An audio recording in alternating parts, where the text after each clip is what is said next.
ആധാരമെഴുത്ത് association Kayamkulam unit convention നടത്തി. നഗരസഭ vice chairman J Adarsh ഉദ്ഘാടനം നിർവഹിച്ചു. ആധാരമെഴുത്ത് അസോസിയേഷൻ കായംകുളം യൂണിറ്റ് കൺവെൻഷൻ സംഘടിപ്പിച്ചു. യൂണിറ്റ് പ്രസിഡന്റ് എ താഹ കുഞ്ഞിന്റെ അധ്യക്ഷതയിൽ കൂടിയ യോഗത്തിൽ യൂണിറ്റ് സെക്രട്ടറി രേഖാമധു സ്വാഗതം പറഞ്ഞു. ബ്രേക്കായി നിൽക്കുകയാണ് എന്ന് പറഞ്ഞാൽ ഷണ്ഡീകരിക്കപ്പെട്ടിരിക്കുന്നു എന്ന് പറയാം. പുതിയൊരു പരീക്ഷ നടത്തുകയോ സർട്ടിഫിക്കറ്റ് കൊടുക്കുകയോ പുതിയ ലൈസൻസ് അനുവദിക്കുകയോ ചെയ്യാത്ത ഒരു സംവിധാനം 7 വർഷമായി.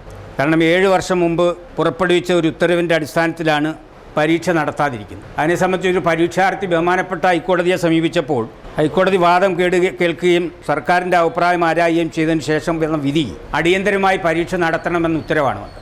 ആ ഉത്തരവ് വന്നു കഴിഞ്ഞിട്ടും വർഷം 3 കഴിഞ്ഞു. നിർഭാഗ്യവശാൽ ബന്ധപ്പെട്ട അധികാരികൾ അതിന് തയ്യാറാകുകയോ പരീക്ഷ നടത്തുകയോ ചെയ്തിട്ടില്ല.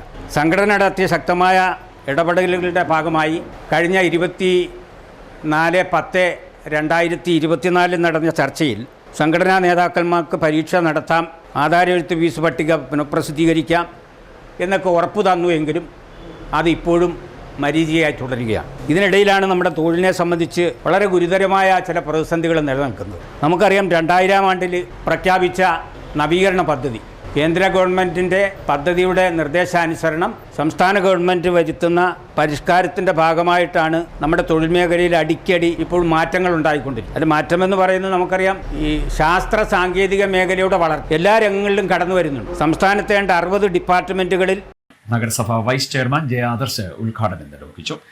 പരിഷ്കാരങ്ങളാണ് നമ്മുടെ ഗവൺമെൻറ് ആവിഷ്കരിച്ചിരിക്കുന്നത്. കാരണം നേരത്തെ നമുക്കറിയാം, വർഷങ്ങൾക്ക് മുമ്പ് ആധാരം കൈകൊണ്ട് എഴുതിയിരുന്ന രീതിയിൽ നിന്ന് മാറിയപ്പോൾ നമ്മുടെ കമ്പ്യൂട്ടർ പ്രിൻ്റ് എടുത്ത് ചെയ്യുന്ന രീതിയിലേക്ക് വന്നു.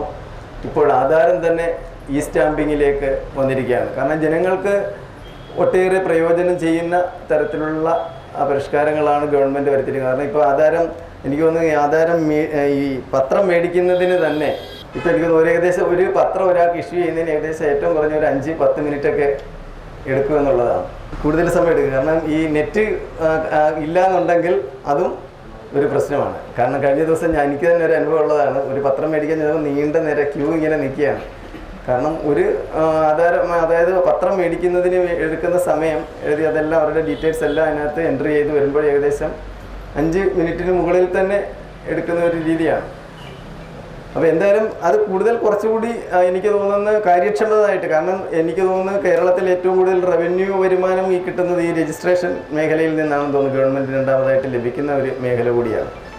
അപ്പോൾ എന്തായാലും കാരണം ഇതുമായി ബന്ധപ്പെട്ട് ഒട്ടേറെ പരിഷ്കാരങ്ങൾ വരുമ്പോൾ ഇതിനകത്ത് ഇപ്പം പറഞ്ഞുകൊണ്ട് കൂടുതലും ആധാരം എഴുത്തുമായി ബന്ധപ്പെട്ട് ജോലി ചെയ്യുന്നത് വനിതകളാണെന്ന് തോന്നുന്നില്ലേ? നിങ്ങൾക്ക് ഇതിന് എക്സാമൊക്കെ ഉള്ളതാണെന്ന് തോന്നുന്നില്ലേ ആധാരം എഴുത്ത്? അപ്പോൾ ആധാരം എഴുത്ത് കാരണം എനിക്ക് ഒരു ചെറിയൊരു അറിവ്, കാരണം ആധാരമെഴുത്തുമായി ബന്ധപ്പെട്ട എക്സാം ഉണ്ട്. അപ്പോൾ അത് പാസ്സാകുക എന്ന് പറയുന്നത് തന്നെ വളരെ സങ്കീർണമായിട്ടുള്ള ഒരു പ്രക്രിയയാണ്. അപ്പോൾ എന്തായാലും നിങ്ങളുടെ ആവശ്യങ്ങൾ, കാരണം ഇപ്പം നിങ്ങൾക്ക് ക്ഷേമനിധിയുണ്ട്, ക്ഷേമനിധിക്ക് എനിക്ക് ഇപ്പോൾ ഇവിടുന്ന് ചെറിയൊരു അറിവ് കിട്ടിയത് അത് ഗവൺമെൻറ് കോൺട്രിബ്യൂഷൻ ഒന്നും.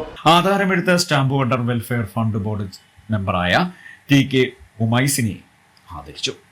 നഗരസഭാ കൗൺസിലർ കെ വിശ്വനാഥ്, അസോസിയേഷൻ സംസ്ഥാന സെക്രട്ടറി MP മധുസൂദനൻ, ജില്ലാ ട്രഷറർ നിസാർ, യൂണിറ്റ് ഭാരവാഹികളായ R നകുലൻപിള്ള, മോഹൻകുമാർ എന്നിവർ സംസാരിച്ചു. CDNet news Kayamkulam.